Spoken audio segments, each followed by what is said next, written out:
বাংলাদেশ জমিয়তে আহলে হাদিস কুরআন ও সহি সুন্নাহর প্রচার ও প্রসারের এক অনন্য প্ল্যাটফর্ম। কুরআন ও সহি হাদিস মোতাবেক এ সংগঠনের যাবতীয় কার্যক্রম পরিচালিত হয়ে আসছে। এটি একটি অলাভজনক, অরাজনৈতিক, সেবা ও সংস্কারমূলক দাওয়াত ও তাবলিগি সংগঠন। প্রতিষ্ঠা কাল থেকেই সংগঠনটি সালাফদের মানহাজের ভিত্তিতে ইসলাম প্রচারের কাজ করে আসছে। 8 এপ্রিল 2017 সালে ঢাকার উত্তর যাত্রাবাড়ির 79/3 জমিয়ত ভবন উদ্বোধন করা হয়, যা বাংলাদেশ জমিয়তে আহলে হাদিসের কেন্দ্রীয় কার্যালয় হিসেবে ব্যবহৃত হয়ে আসছে। ভবনের প্রথম ও দ্বিতীয় তলায় অফিসের বিভিন্ন বিভাগের কক্ষ রয়েছে।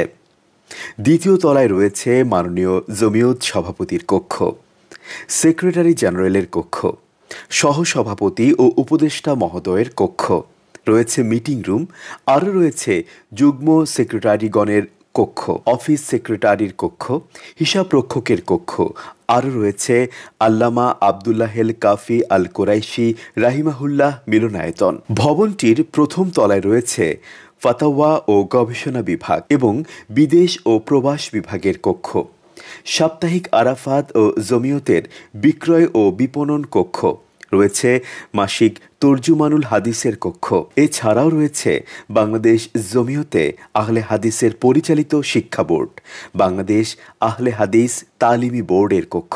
এই বোর্ডের অধীনে 850টি মাদ্রাসা রয়েছে। ভবনটির তৃতীয় তলায় রয়েছে আল্লামা আব্দুল বারী রাহিমাহুল্লাহ গ্রন্থাগার, রয়েছে বাংলাদেশ জমিয়তে আহলে হাদিসের জনসংযোগ বিষয়ক সেক্রেটারির কক্ষ, আরও রয়েছে সাপ্তাহিক আরাফাতের কক্ষ, রয়েছে বাংলাদেশ জমিয়তে আহলে হাদিসের মিডিয়া বিভাগের কক্ষ, আরও রয়েছে বাংলাদেশ জমিয়তে আহলে হাদিসের একমাত্র যুব সংগঠন জমিয়তে শুব্বানে এর কেন্দ্রীয় অফিস কক্ষ। আমাদের মূল নীতি, এই সংগঠনের যাবতীয় কার্যক্রমের মূল নীতি কালিমা তাইয়েবা, লা ইলাহা ইল্লাল্লাহু মুহাম্মাদুর রাসূলুল্লাহ, অর্থাৎ তাওহীদ ও সুন্নাহর ভিত্তিতে সংগঠনের যাবতীয় কার্যক্রম পরিচালিত হয়ে আসছে। আমাদের লক্ষ্য ও উদ্দেশ্য কালিমা তাইয়েবাকে মানবজাতির ব্যক্তিগত, পারিবারিক, সাংস্কৃতিক, তামাদ্দুনি, রাষ্ট্রীয়, অর্থনৈতিক ও আধ্যাত্মিক জীবনে রূপায়ণ করা। আমাদের কর্মসূচি সমূহ: আকিদাহ সংশোধন ও মৌলিক ইবাদত প্রতিষ্ঠা, দ্বীন ইসলামের সঠিক প্রচার ও প্রতিষ্ঠা, শিক্ষা ও প্রশিক্ষণ, কুফর, শিরক, বিদাত ও ভ্রষ্টতা এবং কুসংস্কারমুক্ত ইসলামী সমাজ গঠন, দেশের স্বাধীনতা, অখণ্ডতার হিফাজত এবং ইসলামী আদর্শ প্রতিষ্ঠার লক্ষ্যে সমাজ সংস্কারমূলক কার্যক্রম পরিচালনা করা। প্রতিষ্ঠা কাল থেকে বাংলাদেশ জমিয়তে আহলে হাদিসের সভাপতি মহোদয়গণের নামের তালিকা: আল্লামা মোহাম্মদ আবদুল্লাহেল কাফি আল কুরাইশি রাহিমাহুল্লাহ, 1946 থেকে 1960 সাল। আল্লামা প্রফেসর ডক্টর মোহাম্মদ আব্দুল বারী রাহিমাহুল্লাহ, 1961 থেকে 2003 সাল। প্রফেসর AKM শামসুল আলম হাফিজাহুল্লাহ, 2004 থেকে 2009 সাল। প্রফেসর ডক্টর মোহাম্মদ ইলিয়াস আলী রাহিমাহুল্লাহ, 2010 থেকে 2015 সাল। অধ্যাপক শাইখ মুবারক আলী রাহিমাহুল্লাহ, 2016 থেকে 2020 সাল। প্রফেসর ডক্টর মোহাম্মদ আজহারউদ্দিন ভারপ্রাপ্ত, 2020 থেকে 2021 সাল। অধ্যাপক ডক্টর আবদুল্লাহ ফারুক, 2021 সাল থেকে চলমান রয়েছেন। প্রতিষ্ঠা কাল থেকে বাংলাদেশ জমিয়তে আহলে হাদিসের সেক্রেটারি জেনারেল মহোদয়গণের নামের তালিকা: শাইখ মাওলা বক্স রহিমাহুল্লাহ, 1946 থেকে 1949 সাল। মাওলানা আব্দুর রহমান বিএবিটি রহিমাহুল্লাহ, 1949 থেকে 1984 সাল। অধ্যাপক মোহাম্মদ আব্দুল গনি রাহিমাহুল্লাহ, 1984 থেকে 1992 সাল। প্রফেসর AKM শামসুল আলম হাফিজাহুল্লাহ, 1992 থেকে 1999 সাল। শাইখ মোহাম্মদ জিল্লুল বাসেত রাহিমাহুল্লাহ, 1999 থেকে 2010 সাল। অধ্যাপক মীর আব্দুল ওয়াহাব লাবিব রাহিমাহুল্লাহ, 2010 থেকে 2016 সাল। শাইখ ডক্টর মোহাম্মদ শহীদুল্লাহ খান মাদানী, 2016 থেকে 2021 সাল। শাইখ ডক্টর মোহাম্মদ শহীদুল্লাহ খান মাদানী, 2021 সাল থেকে চলমান রয়েছেন। বাংলাদেশ জমিয়তে আহলে হাদিসের বিভাগসমূহ। জমিয়তের কাজকর্ম সুশৃঙ্খল ও সুচারুরূপে পরিচালনা করার জন্য এর অনেকগুলো বিভাগ প্রতিষ্ঠা করা হয়েছে। স্ব বিভাগে রয়েছে বিভাগীয় দায়িত্বশীল বৃন্দ। উল্লেখযোগ্য বিভাগগুলো হল সাংগঠনিক বিভাগ, দাওয়াহ ও মিডিয়া বিভাগ, তাবলীগ ও ইরশাদ বিভাগ, তালিম ও তারবিয়াত বিভাগ, ফাতাওয়া ও গবেষণা বিভাগ, অর্থ ও পরিকল্পনা বিভাগ, মাসাজিদ বিভাগ, মাদারিস বিভাগ, তথ্য প্রযুক্তি ও পরিসংখ্যান বিভাগ, প্রকাশনা বিভাগ, প্রচার ও গণমাধ্যম বিভাগ, আইন ও সম্পত্তি বিভাগ, বিদেশ ও প্রবাস বিভাগ, সুব্বান বিভাগ, মহিলা ও শিশু বিভাগ, সমাজ সেবা ও জনকল্যাণ বিভাগ, স্বাস্থ্য ও পরিবেশ বিভাগ, ইয়াতিম ও নও-মুসলিম বিভাগ, দপ্তর ব্যবস্থাপনা বিভাগ। এর বাহিরে আরও রয়েছে সাপ্তাহিক আরাফাত বিভাগ, মাসিক তর্জুমানুল হাদিস বিভাগ, বাংলাদেশ আহলে হাদিস তালিমি বোর্ড। জমিয়তে আহলে হাদিসের উল্লেখযোগ্য কার্যক্রম: নির্ভেজাল তাওহীদের দাওয়াত, শিরকমুক্ত সমাজ বিনির্মাণ এবং কুরআন সুন্নাহর প্রচার প্রসারে তাবলীগী কার্যক্রম পরিচালনায় বাংলাদেশ জমিয়তে আহলে হাদিসের রয়েছে দীর্ঘ ইতিহাস। জমিয়ত 1946 সাল থেকে আজ পর্যন্ত বিভিন্ন সময় দেশের বিভিন্ন স্থানে সম্মেলন, মহাসম্মেলন, কনফারেন্স, কাউন্সিল ও আলোচনা সভা আয়োজন করে দিনের দাওয়াতি কাজ পরিচালনা করে আসছে। শিক্ষামূলক সেমিনার, সিম্পোজিয়াম, প্রশিক্ষণ ও কর্মশালার মাধ্যমে এর ধারাবাহিকতা ঐতিহ্যগতভাবে অব্যাহত রয়েছে। এছাড়া কেন্দ্রীয় জমিয়ত এবং জেলা জমিয়তের দায়িত্বশীলদের সাথে নিয়মিত যোগাযোগ স্থাপন ও সমন্বয়ের মাধ্যমে জমিয়তের কার্যক্রমকে এগিয়ে নেওয়ার জন্য বিভিন্ন কমিটির সদস্যদেরকে নিয়ে নিয়মিত মিটিং এবং সুধী সমাবেশের আয়োজন করা হয়ে থাকে। এই দীর্ঘ পথ পরিক্রমায় বাংলাদেশ জমিয়তে আহলে হাদিস ইসলামী জ্ঞান গবেষণা, দিক নির্দেশনা ও জাতীয় সংহতির আহ্বায়ক সাপ্তাহিক আরাফাত নিয়মিতভাবে প্রকাশ করে চলছে।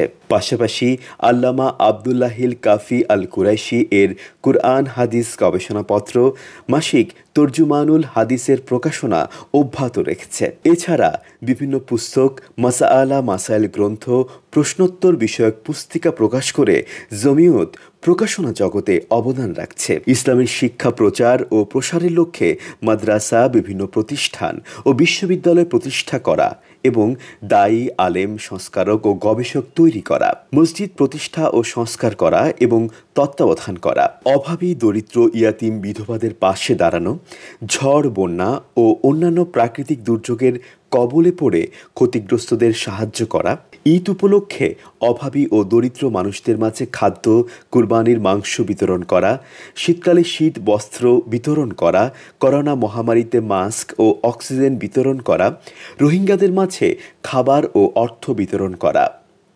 আল্লাহর কিতাব, সহিহ সুন্নাহ ও বিশুদ্ধ আকীদার পতাকা তলে মুসলিমদের ঐক্যবদ্ধ ও সুসংহতকরণ, সকল প্রকার শিরক, বিদায়াত, কুসংস্কারের বিরুদ্ধে আন্দোলন করা এবং সমস্ত ঈমান বিধ্বংসী মতবাদের বিরুদ্ধে ঐক্যবদ্ধ থাকা, ইসলামের মধ্যম পন্থার প্রতি আহ্বান করা এবং ধর্মের নামে বাড়াবাড়ি, কঠোরতা ও সন্ত্রাসবাদ প্রত্যাখ্যান করা এবং এর জন্য কার্যকর পদক্ষেপ গ্রহণ করা।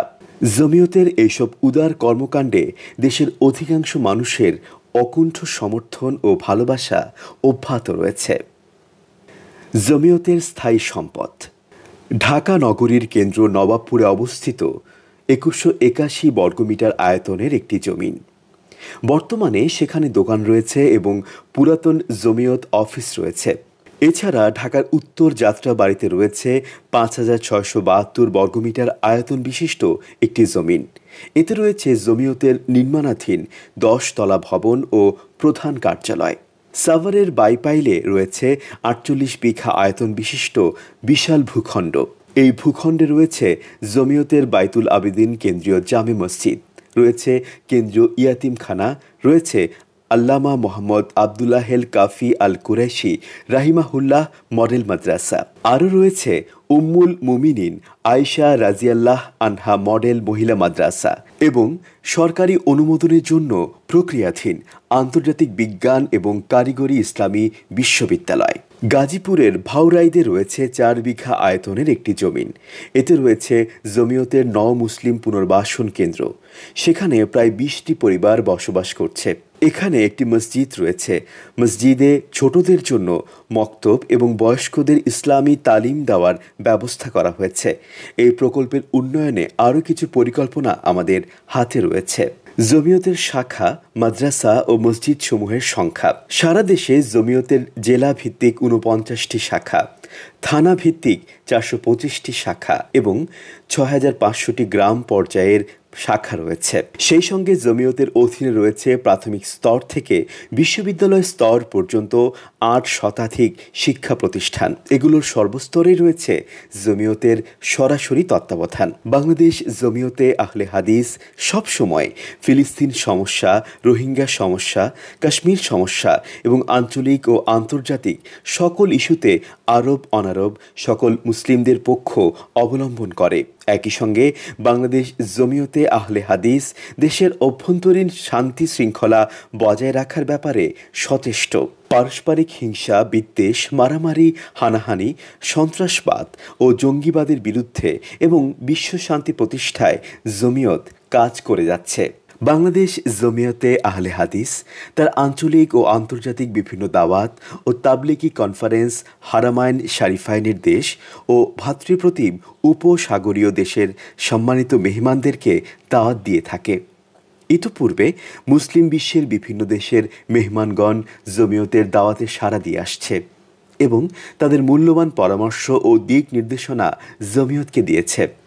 এছাড়া বিভিন্ন সময় কেন্দ্রীয় জমিয়ত থেকেও মুসলিম বিশ্বের বিভিন্ন দেশের আলেম, ওলামা, দায়ী এবং গুরুত্বপূর্ণ ব্যক্তিদের সাথে পারস্পরিক সহযোগিতা, সম্পর্ক উন্নয়ন, সৌহার্দ্য ও ভালোবাসা বৃদ্ধির লক্ষ্যে বিদেশে সফর করা হয়ে থাকে। আল্লাহ আমাদেরকে এবং তাদেরকে উত্তম বিনিময় দান করুন এবং আমাদের ও তাদের দ্বারা ইসলাম ও মুসলিমদের কল্যাণ করুন। এছাড়াও জমিয়তে আহলে হাদিস দেশ বিদেশের বিভিন্ন গুরুত্বপূর্ণ ব্যক্তিদের সাথে সৌজন্য সাক্ষাতের মাধ্যমে তাদের কাছে জমিয়তের পরিচয় তুলে ধরছে, তাদের সাথে সম্পর্ক উন্নয়ন এবং তাদের কাছে বিশুদ্ধ আকীদা মানহাজের দাওয়াত পৌঁছে দিয়ে যাচ্ছে। পরিশেষে আল্লাহ আমাদের জমিয়তের পতাকা তলে ঐক্যবদ্ধ হয়ে দ্বীন ইসলামের খেদমত করার তৌফিক দান করুন। আমিন।